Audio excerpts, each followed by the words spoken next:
Tory Lanez attaque donc le département californien des corrections et de réhabilitation, le directeur de la prison et 50 agents pénitentiaires pour l'attaque au couteau subie donc en 2025 en prison.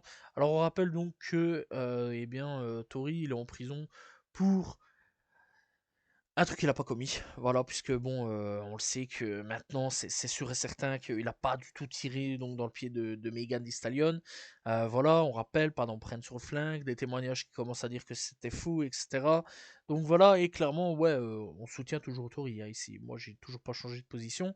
Donc du coup, ici, donc, il a été en prison et il a été donc transféré dans une cellule d'un type qui est déjà de base à perpétuité en prison pour le meurtre de sa petite amie. À l'époque, lui, il avait 22 ans, maintenant il a 42 ans.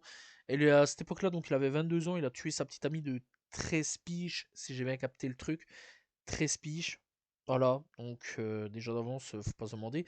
Et le gars donc a décidé de poignarder Tori, lui a perforé donc les poumons, voilà, et donc ouais, des sales entailles au niveau du visage qui seront totalement irréversibles, hein. Ce sera toujours marqué au niveau du visage. Les gardiens de prison étaient pas là.